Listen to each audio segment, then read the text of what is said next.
दुनिया में कई तरह के मिरेकल्स हैं और हम सभी उन मिरेकल्स के बारे में पढ़कर, सुनकर उनके बारे में और जानने की इच्छा रखते हैं। पर एक सबसे बड़ा मिरेकल शायद हमारा खुद का ब्रेन है। इसी ब्रेन के जरिए हम तमाम चीजों पर रिसर्च करते हैं, पर कई बार हम अपने ही ब्रेन की कद्र नहीं करते। हम ये जानते ही नहीं कि ये कितना कॉम्प्लेक्स है और हर काम करने में हमारे ब्रेन के कितने अलग अलग हिस्से शामिल होते हैं। तो बात जब ब्रेन की हो रही है तो आज की ऑडियो बुक समरी भी इसी से रिलेटेड है। तो आज की ऑडियो बुक समरी है brain rules bye John मेडिना। Doctor John मेडिना एक मॉलिक्यूलर बायोलॉजिस्ट, प्रोफेसर और ऑथर हैं। वो टेलरिस रिसर्च इंस्टीट्यूट के फाउंडिंग डायरेक्टर हैं, जिन्होंने बच्चों के कॉग्निटिव डेवलपमेंट पर ध्यान फोकस किया है। मेडिना एक बेहतरीन टीचर रहे हैं, जिन्हें कई अवार्ड से नवाजा गया है।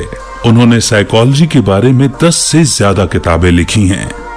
आज की ऑडियो बुक समरी में आप ब्रेन के रूल्स को जानेंगे, जो आपके ब्रेन की पूरी पोटेंशियल को हासिल करने में आपकी मदद करेंगे। आप सीखेंगे कि अपनी मेमोरी और प्रॉब्लम सॉल्व करने की एबिलिटी को कैसे बढ़ाया जाए। साथ ही आप सीखेंगे कि बढ़ती उम्र के साथ स्ट्रॉन्ग और अलर्ट कैसे बने रहें।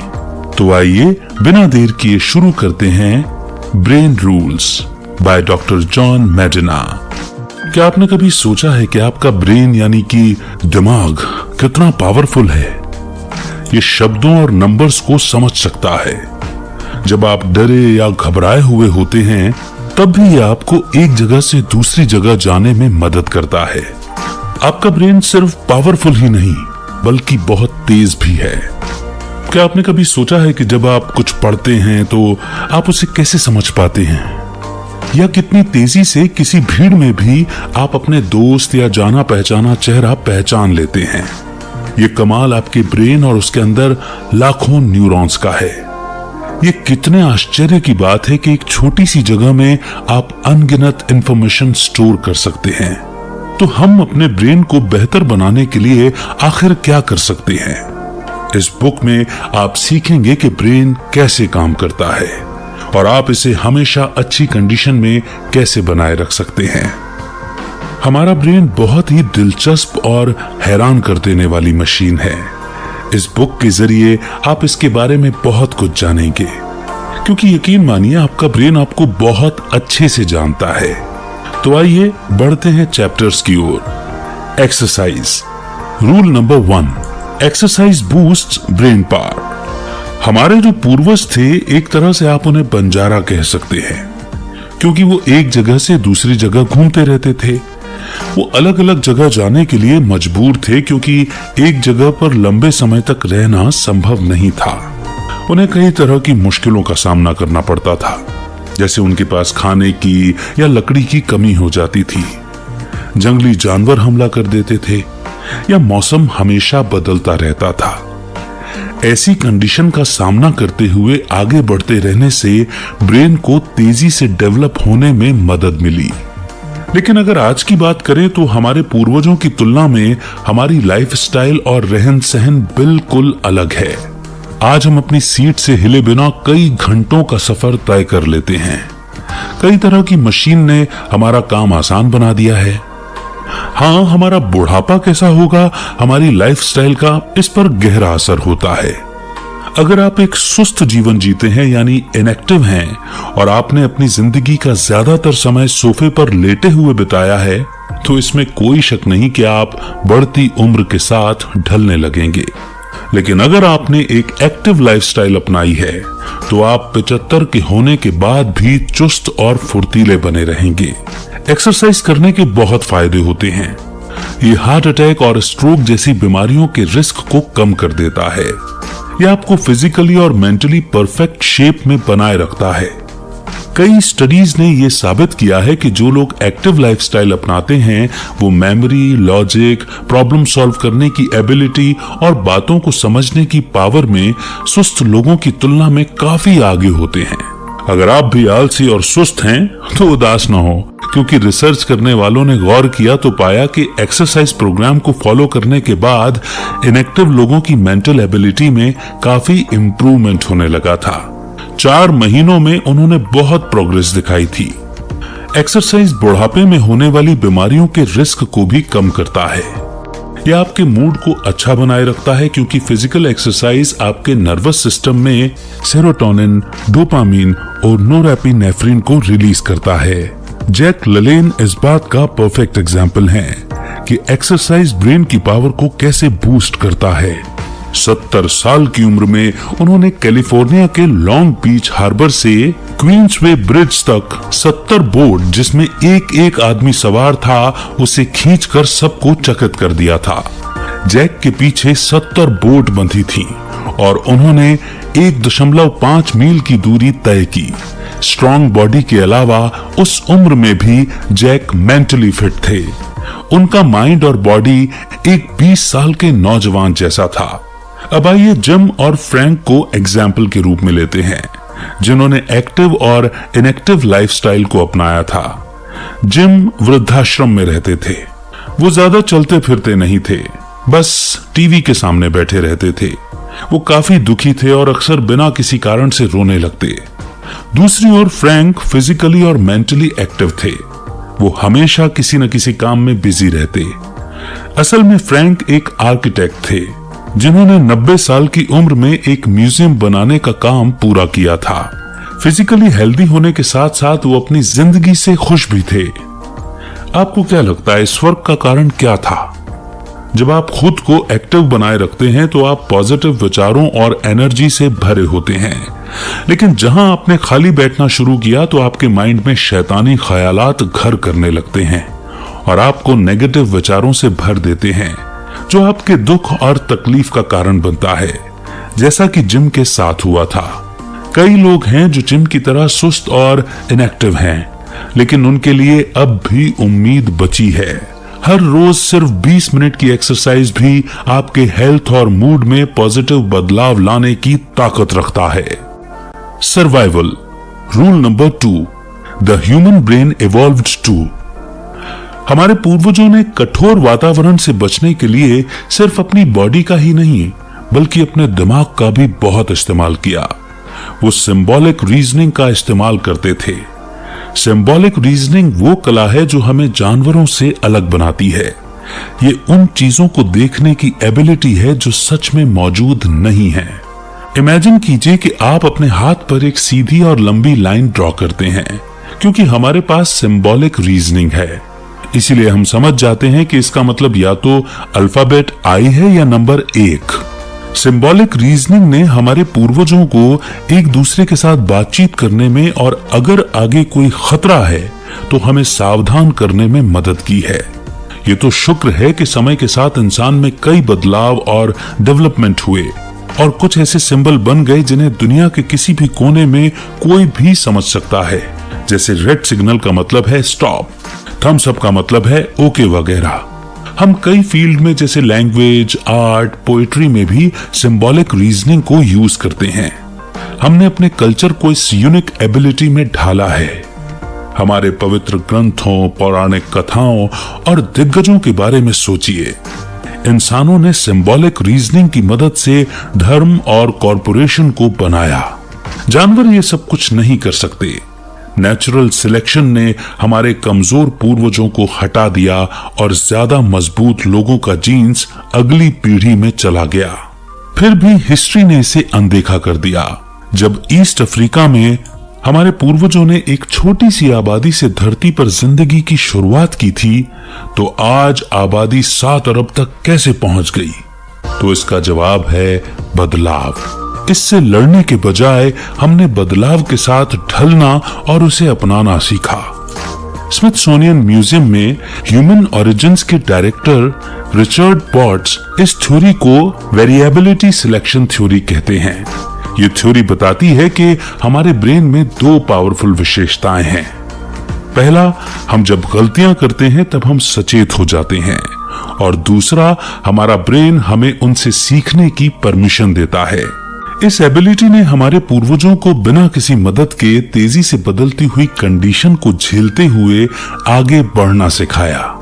उन्हें बताने या सिखाने वाला कोई नहीं था। उन्होंने खुद सब कुछ झेला और आगे बढ़ते रहे। एक और चीज जो हमें जानवरों से अलग बनाती है वो है बायपेडालिज्म। ये वो एबिलिटी है जो हमें दो पैरों पर चलने और हाथों को दूसरे काम के लिए इस्तेमाल करने की क्षमता देती है। लेकिन सबसे बड़ा फैक्टर जो इंसानों को औरों से अलग करता है वो है हमारे ब्रेन का प्रीफ्रंटल कॉर्टेक्स। प्रीफ्रंटल कॉर्टेक्स खास तौर पर प्रॉब्लम को सॉल्व करने, ध्यान फोकस करने और नेचुरल सेंस या इंट्यूशन को कंट्रोल करने के लिए जिम्मेदार होता है। आइए एक कहानी से इसे समझते हैं। ये कहानी है 25 साल के फिनीस गेज की। वो रेल रोड कंस्ट्रक्शन टीम का हेड था। गेज का परिवार और उसके साथी उसे मजाकिया, स्मार्ट और मेहनती लड़के के रूप में याद करते हैं। एक दिन काम के दौरान गेज एक भयानक दुर्घटना का शिकार हो गया। वो चट्टानों को हटाने के लिए ब्लास्ट की तैयारी कर रहा था, लेकिन धमाका समय से पहले हो गया। 3 फुट लंबा स्टील का रॉड सीधे गेज के ब्रेन के सेंटर में घुस गया। इसने उसके प्रीफ्रंटल कॉर्टेक्स को पूरी तरह डैमेज कर दिया था। यह किसी चमत्कार से कम नहीं था कि गेज की जान बच गई थी, लेकिन इस घटना ने उसकी जिंदगी बदल कर रख दी। हंसता मुस्कुराता गेज अब चिड़चिड़ा, गुस्सैल और झगड़ालू हो गया था। कुछ सालों बाद मिर्गी के दौरों की वजह से उसकी मृत्यु हो गई। Attention rule number 3, we don't pay attention to boring things. हमें चीजों को सीखने के लिए ध्यान यानी अटेंशन देने की जरूरत होती है। आप जितना ज्यादा ध्यान किसी चीज पर देते हैं उतना ही ज्यादा आप उसे याद रख पाएंगे। अब हर क्लासरूम और ऑफिस में एक सवाल जरूर पूछा जाता है कि किसी का अटेंशन कैसे बनाकर रखा जाए। बहुत सारी चीजें हमारा ध्यान भटकाती हैं। मान लीजिए कि आप कुछ पढ़ रहे हैं और तभी आपका कुत्ता आपके साथ खेलने लगता है या आसपास से कई गाड़ियां गुजरती हैं वगैरह। जहां भी हमारा ध्यान होता है मेमोरी वहां अपना असर डालती है। Guns, germs and steel book के ऑथर जेरेड डायमंड ने न्यू गिनी के जंगल में अपनी ट्रिप और वहां के रहने वाले देसी न्यू गिनी के लोगों के साथ बिताए हुए समय का एक्सपीरियंस शेयर किया। वहां के लोग वातावरण में बदलाव को नोटिस करने में, किसी निशान का पीछा करने में और घर वापस लौटने के तरीके खोजने में माहिर थे।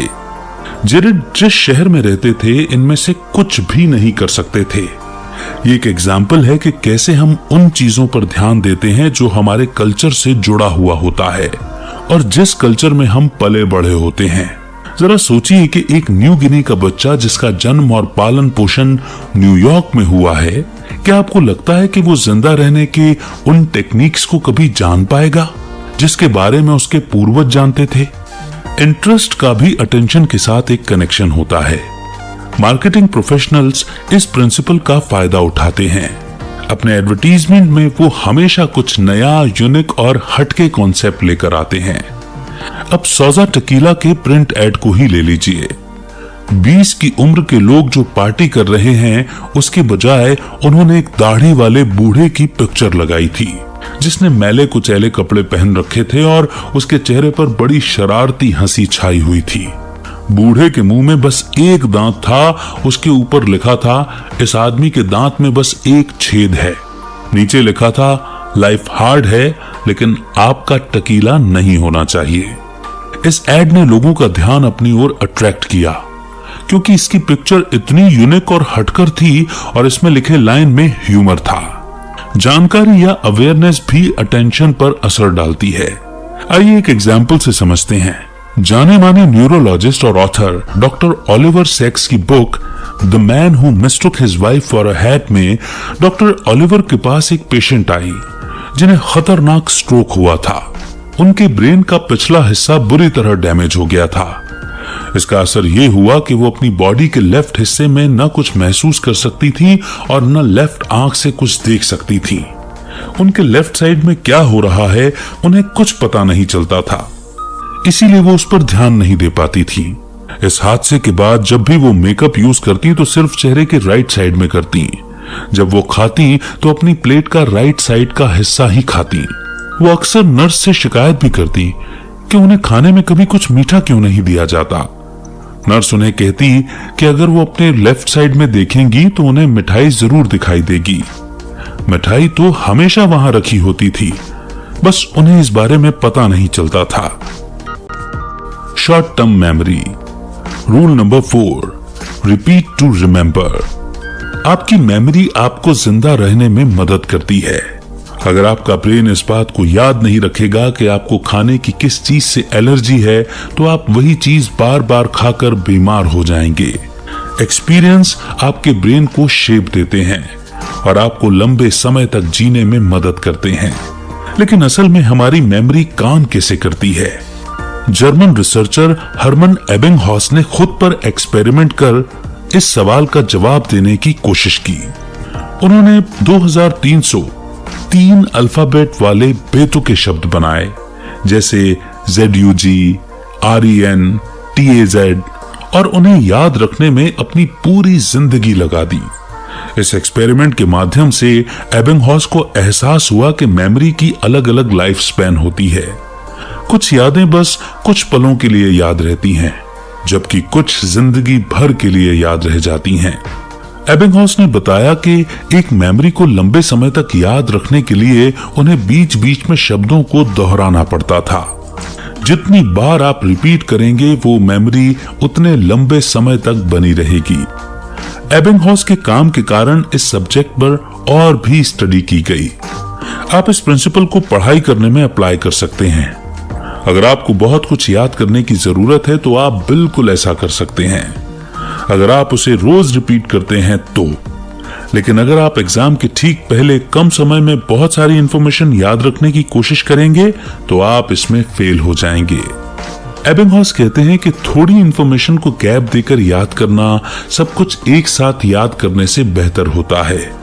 यानी एक ही बार में सब कुछ याद करने की कोशिश करने से ज्यादा असरदार ब्रेक लेकर छोटे छोटे पोर्शन को याद करना होता है। आपका सोशल सिक्योरिटी नंबर क्या है? क्या आप बाइक चलाना जानते हैं? जब आप अपने सोशल सिक्योरिटी नंबर को याद करने की कोशिश करते हैं तो आपने पिछली बार जब अपने कार्ड को देखा था या आखिरी बार जब अपना नंबर लिखा था तो आप उस इमेज को देखने की कोशिश करते हैं। लेकिन जब आप कई सालों बाद दोबारा अपनी बाइक चलाते हैं तब आप ऐसा नहीं करते। आप हर स्टेप याद नहीं करते, जैसे हैंडल को पकड़ना, सीट पर बैठना और पेडल पर पैर रखना आदि। आपको ये सब करने में ज्यादा सोचना या याद नहीं करना पड़ता। हम अवेयरनेस के होने या ना होने के बेसिस पर दो तरह की मेमोरी के बारे में बात कर रहे हैं। डिक्लेरेटिव मेमोरी वो होती है जिनके बारे में आप बता सकते हैं, जैसे मैंने ब्लैक शर्ट पहनी है या हम प्लेनेट अर्थ पर रहते हैं। इस तरह की मेमोरी को अवेयरनेस की जरूरत होती है। दूसरी ओर नॉन डिक्लेरेटिव मेमोरी है जो आप अपने आप यानी ऑटोमेटिकली करते हैं, जैसे जूते की रस्सी बांधना, अपने दांत ब्रश करना या बाइक चलाना। ऐसा इसीलिए है क्योंकि मोटर स्किल्स हमारे कॉन्शियस अवेयरनेस का हिस्सा नहीं होता है। हर सुबह आप बिना किसी एक्स्ट्रा एफर्ट के अपनी रूटीन का सारा काम करते हैं। आपको दांत ब्रश करने के लिए या जूते बांधने के लिए कुछ याद नहीं करना पड़ता। यहाँ तक कि अगर आपने कई सालों से बाइक नहीं चलाई है या गिटार नहीं बजाया है, तब भी आपके मसल्स को याद होगा कि उस काम को कैसे करना है। HM 9 साल के थे जब वो साइकिल से गिर गए थे। उनके सिर पर गहरी चोट लगी थी, जिसके बाद उन्हें बीच बीच में दौरे पड़ने लगे। उम्र बढ़ने के साथ उनकी हालत खराब होती जा रही थी। फिर एक समय ऐसा भी आया जब हफ्ते में एक बार HM बेहोश होकर गिरने लगे। 30 की उम्र तक पहुंचते पहुंचते वो कोई भी काम करने में सक्षम नहीं रहे, यहाँ तक कि वो अपने घर में भी सेफ नहीं थे। उनकी इस हालत को देखकर उनका परिवार उन्हें एक नामी ग्रामी न्यूरोसर्जन विलियम स्कोविल के पास ले गए। स्कोविल ने बताया कि HM के ब्रेन में टेम्पोरल लोब प्रॉब्लम थी। ये हमारे दोनों कान के ऊपर ब्रेन का हिस्सा होता है। स्कोविल ने उसके ब्रेन के लेफ्ट और राइट टेम्पोरल लोब को निकाला। इससे HM के दौरे तो कम हो गए, लेकिन उसने शॉर्ट टर्म मेमोरी को लॉन्ग टर्म मेमोरी में बदलने की एबिलिटी खो दी थी। सर्जरी के बाद HM लंबे समय तक कुछ भी याद नहीं रख पाते थे। समय गुजरने के साथ एक वक्त ऐसा भी आया जब HM आईने में खुद को पहचान भी नहीं पाए। उनका चेहरा बूढ़ा हो गया था। ये सर्जरी के पहले जैसा बिल्कुल नहीं था। एचएम को पता नहीं था कि उनकी उम्र कितनी थी। वो कोई भी नया नाम, चेहरा, गाना या शब्द याद नहीं रख पाते थे। उनकी मेमोरी इतनी कम हो गई थी कि किसी से मिलने के बाद अगर वो मुड़ जाते थे तब भी वो शख्स को भूल जाते। एचएम सालों तक रिसर्च का सब्जेक्ट बने रहे। वो सभी साइंटिस्ट के साथ हंसमुख और मिलनसार तरीके से पेश आते। वो कभी किसी टेस्ट के कारण थके नहीं, क्योंकि उनके लिए हर एक्सपीरियंस नया था। 82 की उम्र में सांस की प्रॉब्लम की वजह से एचएम की मृत्यु हुई। Long term memory. Rule number 5, remember to repeat. जैसा कि नाम से पता चलता है, शॉर्ट टर्म की मेमोरी इतनी भी शॉर्ट टर्म के लिए नहीं होती। साइंटिस्ट एलन बैडले के अनुसार इसमें 3 फैक्टर का एक कॉम्प्लेक्स प्रोसेस है। पहला है ऑडिटरी, दूसरा है विजुअल और तीसरा है एग्जीक्यूटिव। शॉर्ट टर्म मेमोरी के लिए ज्यादा सटीक शब्द वर्किंग मेमोरी है। ऑडिटरी फैक्टर हमारे द्वारा सुने गए शब्दों के लिए दिया गया है।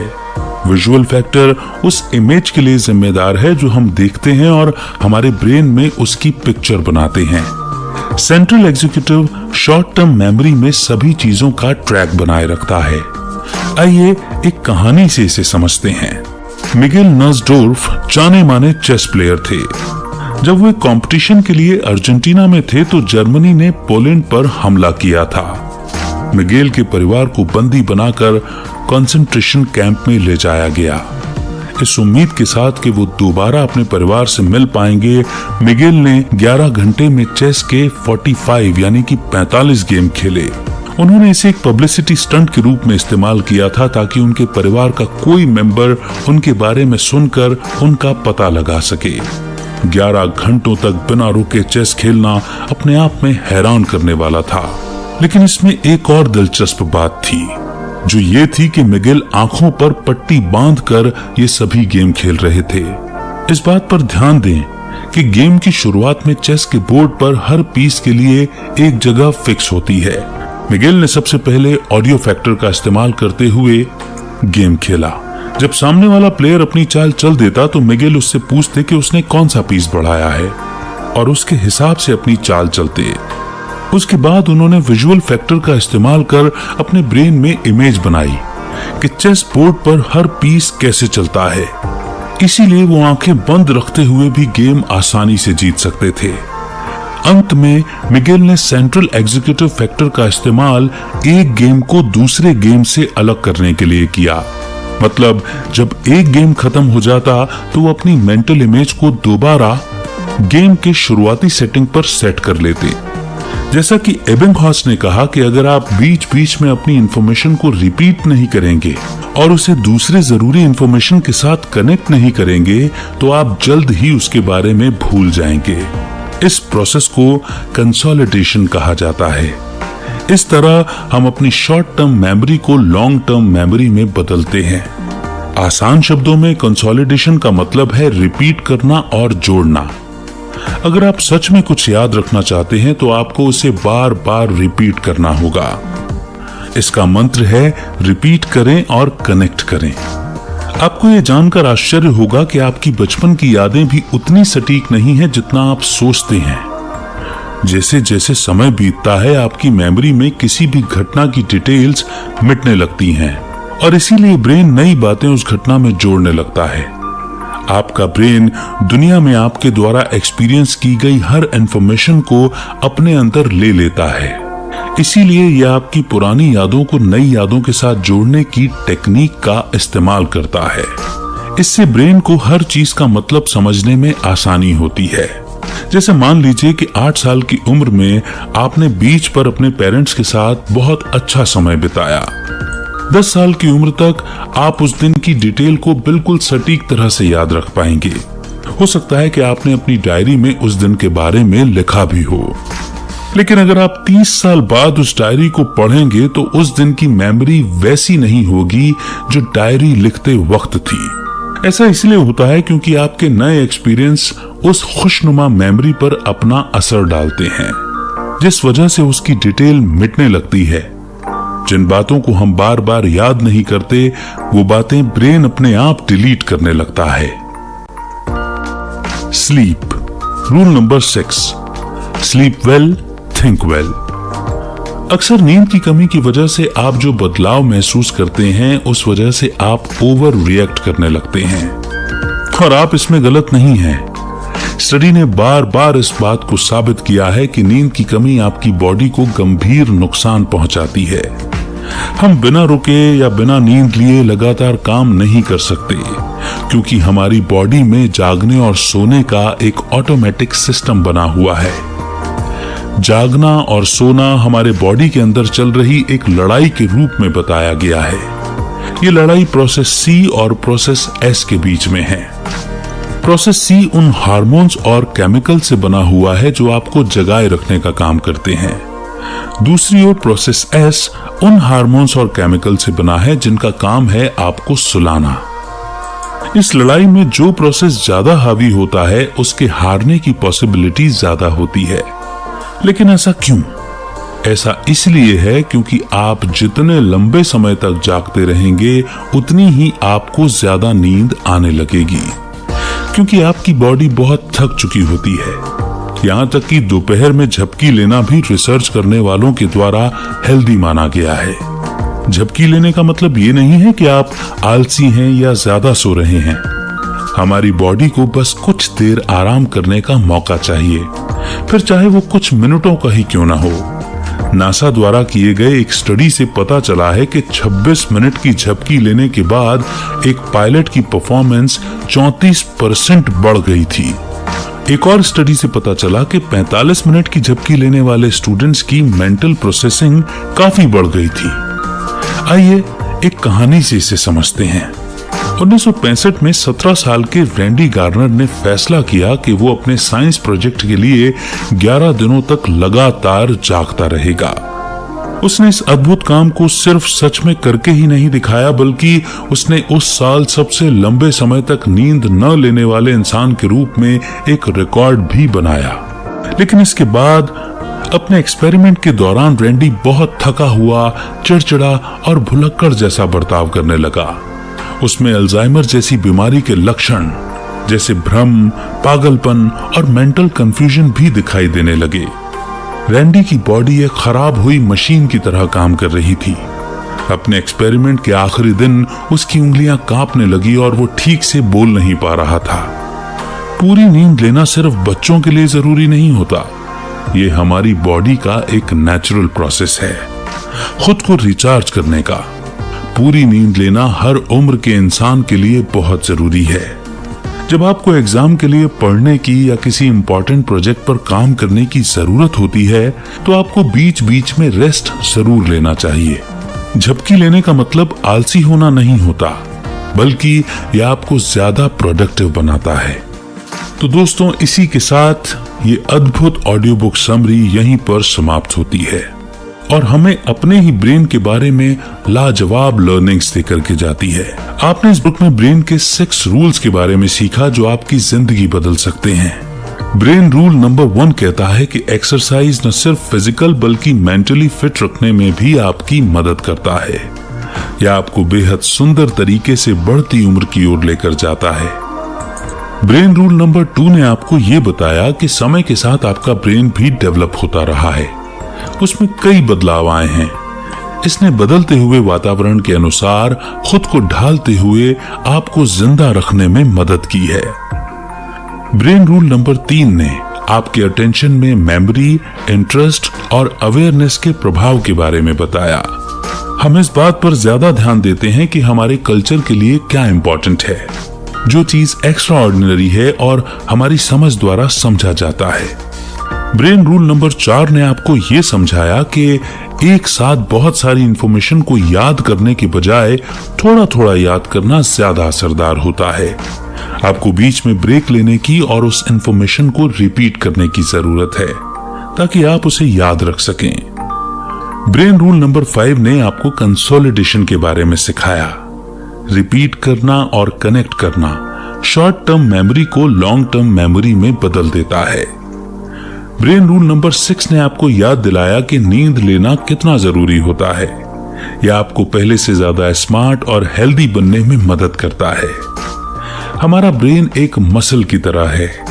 इसे एक्सरसाइज की जरूरत तो है, लेकिन साथ में रेस्ट की भी जरूरत है। तो उम्मीद करते हैं ये रूल्स आपके माइंड की कैपेसिटी को बढ़ाने में आपकी मदद करेंगे। हमारा ब्रेन इंफॉर्मेशन को प्रोसेस करने वाला एक बेहतरीन सिस्टम है और देखा जाए तो ये अब तक का सबसे बेमिसाल और कॉम्प्लेक्स मशीन है जो कमाल भी करता है और कभी कभी हमें हैरान भी कर देता है। तो इसका अच्छे से ध्यान रखें और इसके अनलिमिटेड पोटेंशियल को अनलॉक करने की कोशिश करें, क्योंकि हमें यकीन है कि इसकी पावर आपको चकित कर देगी। तो इस बार उम्मीद ही नहीं विश्वास भी है कि ये ऑडियो बुक समरी आपको जरूर और बेहद पसंद आई होगी। कमेंट सेक्शन में आपके फीडबैक देकर के आपकी राय जाहिर करें। साथ ही हमें बताएं कि आप किस सब्जेक्ट पर या किस बुक की ऑडियो बुक समरी सुनना चाहते हैं। इन सारी लर्निंग्स को इम्प्लीमेंट करने की कोशिश करें ताकि आपका ब्रेन आपको पावरफुल और चुस्त दुरुस्त बनाए रखे।